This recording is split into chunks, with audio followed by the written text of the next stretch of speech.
Thank you for joining us on KOOP HD1 HD3 Hornsby. You are listening to Writing on the Air, 91.7 on the dial and streaming online at koop.org. I'm your host, Mindy Reed. Thanks for joining me. We cover a range of writing and reading topics from fiction, nonfiction, memoir, poetry, blogs, and even songwriting. This show is for aspiring writers, avid readers, and those just curious about words. Each week, we will hear from local writers about the process of writing, share some inspiration, and check out local meetups for writing and/or discussing books. The views expressed on Writing on the Air do not necessarily reflect the views of KOOP Radio, its staff, management, or the board of directors.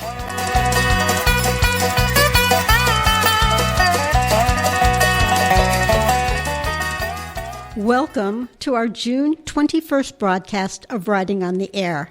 I'm Mindy Reed. Our guest this week is award-winning writer Julie Rogers. Julie's love of writing began when she was in high school. This eventually led to pursuing a degree in journalism as well as a BFA in dance from SMU.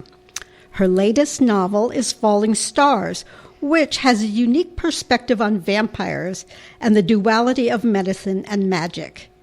Julie is an eclectic writer. Her work spans from fiction to self-help, memoirs to kids' books, metaphysics to romance, and technical and academic.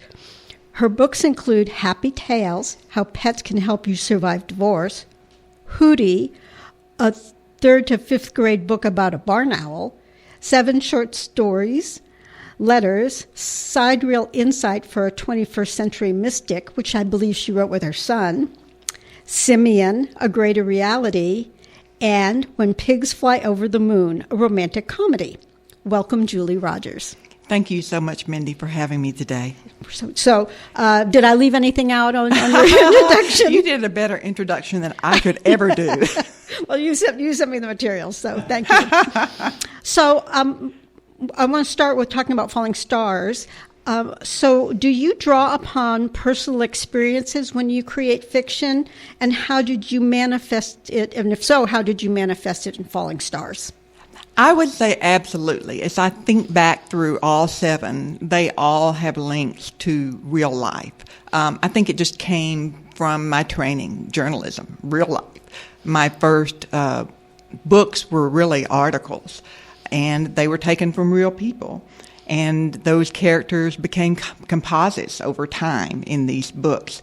And so, yes, for Falling Stars, I drew upon a hard life experience, and that was the death of my father from multiple myeloma. So I went through 5 years of chemotherapy and immunotherapy with him.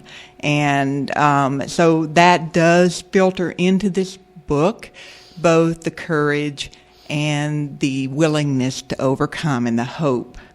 Yeah.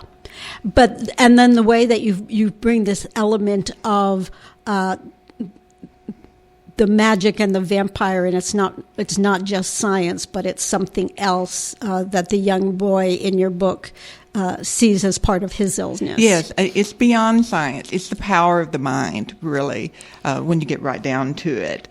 Because I saw a lot of that in my father as well. And as well as writing a story much earlier about a little boy who had cancer, I drew from that as well. Mm-hmm. And so with Tommy Lucas, who is the 9-year-old boy, he has a cancer called PNH, or paroxysmal nocturnal hemoglobinuria. That's a mouthful, yes. but it means blood cancer. Yeah. And he needs a bone marrow transplant to survive within the next 6 months. His mother, June, is an oncologist, but Tommy insists on keeping his fantasy alive. He believes that he's a vampire, and he believes that this cancer is a curse on his bloodline. So this leads him to looking for a vampire like him, and he finds one. And that is basically the story, the vampire who really doesn't want to be found, who was also cured from cancer in 1939. We have a nice dual timeline, 1939, 2023, drawing on a lot of history, and people who have read that said they just love the dual timeline. It keeps them going. Yeah, so I just think the mixture into this fiction is fascinating to me. Well, you mentioned this, but I'm going to ask the question anyway. Do you think your background in journalism has been instrumental in being able to write on different subjects and in different genres? Definitely. I think so. And, you know, journalism has changed a lot, obviously, since I was in school. But when I was in school, the whole concept was you were the fly on the wall. You were the observer. You never said someone said it unless they said it. Or if you paraphrased it, you had something to back you up. And so it was very real-based. But at the same time, I was a very creative person, and I always knew I wanted to go into creative writing. Mm-hmm. And so that's therefore the reason that I started down this road of working outside of just magazine articles and journalism into the more creative ventures. So is your writing process different when you are writing fiction as opposed to nonfiction? I would say yes. I find that when I'm writing fiction, I wake up at 2 a.m. a lot more and get up and write. You know, it changes your whole body and the way that you think and move. With Falling Stars, one thing that I did do is I wanted to always sit down and have a magical place. So believe it or not, Panera Bread, I should have bought stock in that store because I would go in to Panera in the quiet times of the morning, and I would set aside 2 to 3 hours, and that's all I'm going to do is write. No social media, nothing else. Just write. And those were my magic moments. And I always, when I was working with the Falling Stars, I always went in with the idea these 3 hours are going to be magic. They're about creating magic. Yes, and I think that's so important that writers understand that you need to carve out that time. You need to see it as this is my avocation, and this is what I'm going to be focused on for whatever period of time you choose. And I remember hearing years ago an interview with J.K. Rowling where she talked about sitting in a coffee shop for hours just focused on bringing Harry Potter to life. So it's a very writer-like experience to do that. So I'm glad you shared that. So you've been writing since high school, and how do you sustain your writing over time, and do you ever take a break? I probably don't take enough. And I have a real nice arrangement now with my husband because he is a car buff, so he is always turning a wrench. Weekends, it doesn't matter when he's doing it. And I will say, I wrote an article and said I do not take weekends off, and it's probably because of that reason. He's out there doing his thing, I'm in here doing my thing. I probably should start taking one day off a week. But, I mean, when you love it, you just want to keep doing it. It's so interesting. I have exactly the same situation with my spouse. He's, always tinkering with something, and I'm, trying to figure out what to formulate. So what do you like to read, and how does reading inform your writing? When I was in college, that was the big thing, read everything. And so I do. I just, wherever I am, I pick up the magazine. Now with all the online stuff, I'm always skirting around. And, if you look in my phone, you would go, my goodness. I read a little bit of everything. Yeah. I don't always read the bestsellers. I read what I feel like are going to be good stories. And that's an opinion thing. That's different for everyone. So I really search out what I think are going to be the stories that I will enjoy. Harry Potter, you mentioned that. Yes, I was influenced by Harry Potter, as well as going back to Anne Rice and all of her Vampire Chronicles. I actually read Anne Rice's Vampire Companion, which was how she wrote the Chronicles, because I wanted to get in her head and figure out why she chose certain things about her vampire characters. And so, yes, I can be very technical too. Yeah. No, I think that's very important. I like reading or listening to author interviews, and John Irving has talked about the same thing with his books, that he'll go back and he'll reread Dickens and he'll analyze what Dickens did to break down the storylines, break down the characters, and see how he can imbue that into what he's writing. So again, you're in with the cream of the crop in how you're developing your writing practice. Well, if you're just joining us, you're listening to Writing on the Air on KOOP.org, 91.7 FM. Our guest today is Julie Rogers, and we're going to take a little time out to share some information with y'all, and then we're going to get back and talk with Julie some more. June 19th, 1865, or Juneteenth, is a significant day in American history. Approximately 250,000 enslaved black individuals in Texas were formally granted freedom, unaware that President Abraham Lincoln had signed the Emancipation Proclamation, which declared the emancipation of all slaves nearly 2.5 years prior, on January 1st, 1863. In 1980, the Texas legislature established Juneteenth as a holiday. On June 17, 2021, President Biden signed the Juneteenth National Independence Day Act, making Juneteenth a federal holiday. The first recorded significant Juneteenth celebration took place on June 19, 1923, at the Overton Grove in St. Mary's Colony, Dale, Texas, marking the beginning of a tradition of commemoration. Juneteenth is a reminder of the resilience and progress of the black community throughout history. Co-op Radio proudly supports the Juneteenth celebration and the ongoing journey toward a more inclusive and equitable future for all. You're listening to Writing on the Air on KOOP.org, 91.7 FM. Our guest today is Julie Rogers, and we're going to continue our conversation now. You don't just write under your own name. You also are a ghostwriter. How do you define ghostwriting? That's changed over the years. We used to think of ghostwriting as like a posthumous thing. Louis L'Amour dies, and then someone writes under his name, and it's hard to do that. When I started about 10 years ago, and different platforms like Upwork and FlexJobs were getting started, it became more about writing for people who either didn't have the time to write. I wrote for people who had English as a second language and struggled with that. Or other experts who just didn't have the time, but they had all the information. And so those were work for hire, contract basis, sign the NDA, and it became more about helping someone get something published that otherwise they wouldn't have time for. And did you find it difficult not receiving a credit or a byline, if you will, for your writing in those experiences? Not necessarily, because what I tend to think of, even if I really like the idea, is that is their story.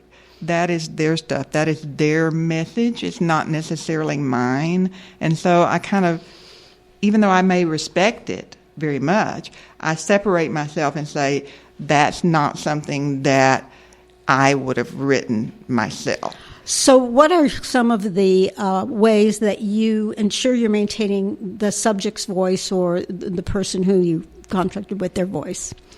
I think that comes a lot with developmental editing, which we have talked about beforehand. When a person has a certain amount written, you can pretty much see how they start and stop sentences. You can see how they're phrasing things. And so you want to try to keep in that same vein. With most of the ghostwriting, though, that I did, It was from scratch. Someone gives me an idea, and away I go with the storyline. And so the more difficult part of the ghostwriting was matching their vision with whatever message or story or character development they wanted to see if it was a fiction book. So it had much more to do with how the whole project developed and whether they were pleased with what it did or not. Yeah. And, a lot of times I had to do it very intuitively and kind of fly by the seat of my pants. A lot more time spent emailing and talking on the phone than actually putting it down on paper sometimes. Yes, so that, as you said, so you could, hear how they sound and kind of their even their syntax. So one of the things when we were talking before we came on air, we were saying, there are people that have perfect grammar and syntax, but their storytelling is not engaging. And then there are people who, can't spell and their tense agreement is all up, but they have a compelling story.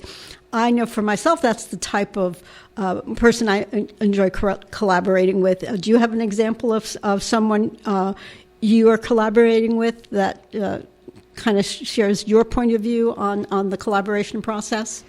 Yeah, absolutely. I mean, even lately, I'm working with a fellow adapting his memoir to screenplay. He spent 7 years in prison. He wrote his memoir on his phone. And yes, there are lots of mistakes in there. But the one mistake that he didn't make was that he carried the story beautifully with so much humor and so much faith. And that's what I want to translate into film. And that's what has my knees knocking right now because it's going to be a challenge. But he's a real good example of someone who didn't have all the nuts and bolts in terms of writing, but just an incredible experience that not very many people have had. And then again, you're taking on another technique because screenwriting is so different than narrative writing because you have to follow the format to a T. Yeah, you have to show, not tell. Yeah. Which is what we definitely want to get our writers used to doing. So good for you. So what advice would you give aspiring writers, people who are interested in getting to the keyboard or taking up the pen or writing on their phone? Oh, absolutely. If they're fairly new at it, I would highly suggest, now that we're out of the pandemic, hopefully, finally, a face-to-face writers group. I started one in Lufkin with a couple of writers. I've attended writers groups here, and especially for the novice writers, get in there, get with a good writers group that supports you because you can learn so many things, particularly if these groups read each other's work and, have their critique sessions and so forth that are uplifting and positive. I have to add that too. Show me how to fix this type thing. I always like to say that. They need to show you how to fix it or how they would fix it. Whether you choose to follow their advice is up to you. But writers group is the first thing.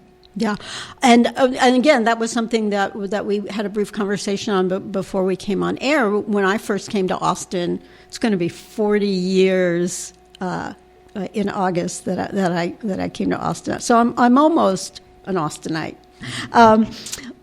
But that was one of the first things I did is I started participating with a writing group where we would share our writing and everybody was just so very supportive and so very encouraging. So I agree that's one of the best things that you can do is as writers we tend to be very insular, right? We're off by ourselves. We're just us and our characters. Yeah, it's very time consuming, and it takes dedication to go consistently to a writers group, but it's worth every minute that a person puts into it. And the other thing, because I always believe that to be a good writer, you need to be a good reader as well. And it also gives you the opportunity not only to have what you're writing shared and perhaps critiqued, but to also provide that for other people to really develop your own ear and your own listening and getting to differentiate different narrative voices. So there's so many elements. I mean, there's so many elements. We could talk for 3 hours. Unfortunately, we don't have 3 hours. But yeah, that's really good information. So, do you ever have to deal with writer's block? Yes and no. I think part of that may come from not taking enough breaks. I think I really have more of a writer's market block. Explain what you mean by that when you say the marketing end of, It's hard. I think it's hard for any writer. Some easier than others, and it depends on what kind of books they've written. Nonfiction is a very big thing right now. If you write a book about how to make money, you're probably going to sell more than this fiction book over here. That's just the fact.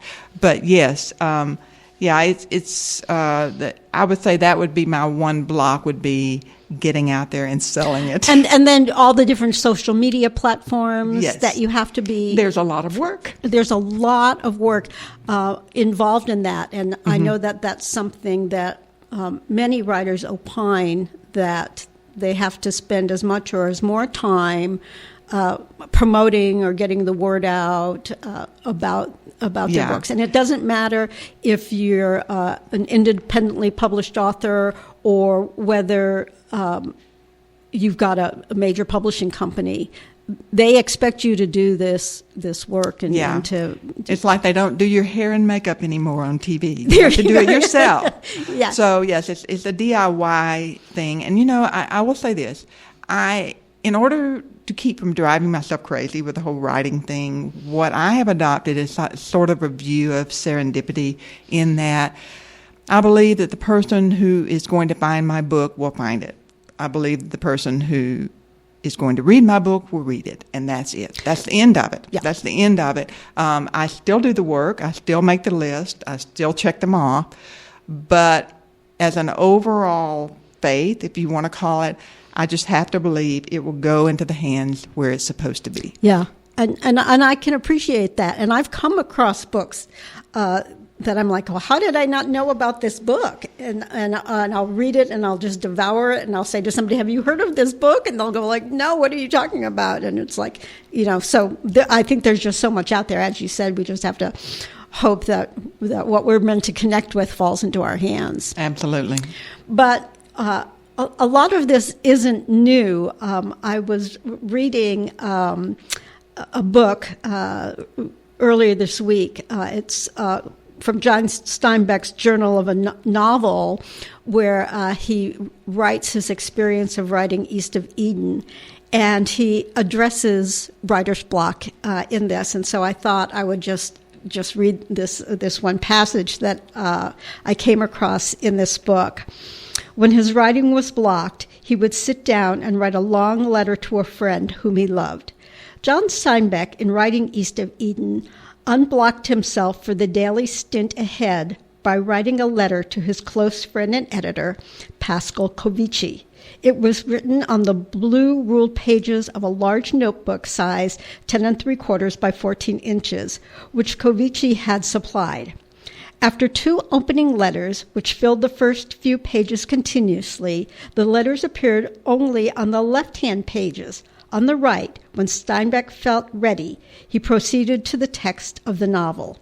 He usually filled 2 pages of the text a day with a total of about 1,500 words. Both the letter and the text were written in black pencil in Steinbeck's minute but clear longhand. The writing covered the period from January 29th through November 1st, 1951. There was a letter for every working day until the first draft of the novel was finished. The letter was primarily a method of warming up, flexing the author's muscles both physically and mentally, and he sometimes used it to solve problems and purposes of the passes on which he was about to embark, a kind of arguing ground for the story, he said. So I thought that was just so interesting that Absolutely. He had this process of... That was his routine. of Julia Cameron, the morning pages. Yes. She basically had the same thing. Yeah, we all have our routines. Yeah. So it's really important to develop that. I'll often say, I remember reading in some of the journaling books that even if you don't have any idea, you wake up and you're just not in the mindset, and you just sit down and with a pen you say, I don't know what I'm going to write, I don't know, and you just keep moving your hand across the page or across the keyboard, and eventually something else will form itself out, and before you know it, you're writing East of Eden, right? Yeah, exactly. But the major thing in Steinbeck is it was an act of love to write the first letter, and I think that when you come from a place of love, it makes a huge difference. I'm really so glad you mentioned that. Yes, because he was writing this letter to somebody who he deeply cared about, and so again, that kind of just gets all the little synapses moving, and you're able to then share your writing in other ways. Yeah, absolutely. So, are you working on anything else right now? Other than this collaboration, I am not. I've got a couple of things out there that I'm thinking about, but they haven't congealed yet. So do you keep a notebook, or do you have like a file on your computer? Your ideas that spring up? I have a long list that I have kept for a number of years. Maybe I'll get around to that one day. Yeah. Falling Stars was one of them. I originally outlined it in 2001. Yeah. Wrote it as a screenplay, came back 20 years later. So I'm hoping that some of these others I'll get back around to. It's amazing. I have one that I've been working on since 2005. Keeps being put to the side, and a little flicker came across my brain the other day, and I said, I think I want to maybe pull that out again and take a look at it. So we're not on a timetable that says, we have to have it. We have to have absolutely. It done by this time. Yeah, and it's the same thing with books. You have a book laying around your house for years, and you finally pick it up to read. Yeah. That's the right time. That's the right time. Absolutely. Absolutely. Well, I just appreciate you taking the time to visit with us, to share your perspective on writing, your experiences on writing, and the projects that you've done and are coming up, and certainly wish you all the best with those as you continue your career. So, Thank you so much for having me on today. So that's most of what we had to share today on our show. As usual, I want to thank G.J. Harris, our programmer and engineer, for making the broadcast of this show possible. I really want to invite you to join us next week. I'll be interviewing author Annette Luxinger, and she has written a book on things to do around Austin. And I think if any of us ever survive the heat that we're having to deal with right now, and be willing to venture out into the Austin summer, I just wanted to invite a guest who would be able to share with us some things that we can do ourselves or with our family, and again show another way that writing helps advance our knowledge about what's going on around us, and especially here in Austin. So I encourage you to join us next week for our discussion with Annette Luxinger on fun things to do around Austin. And then we have some other guests that are lined up in the future, and in July we'll be talking with somebody from TLA about what's been going on legislatively around libraries and book banning, and so that should be an interesting conversation. I'll give you more details on that as soon as we have that finalized. And some other great guests who have been writing for a while are Austinites, and but are known across the country. So if you ever have any ideas about writers that you would like us to pursue, feel free to send me an email at writingontheair@yahoo.com with any suggestions that you have for authors that you would like to have us try and get on this program, and we'll do our best to see what we can do to have them come join us and talk about the writing experience. So we invite you to stay tuned for Robert Sims' original motion picture soundtrack.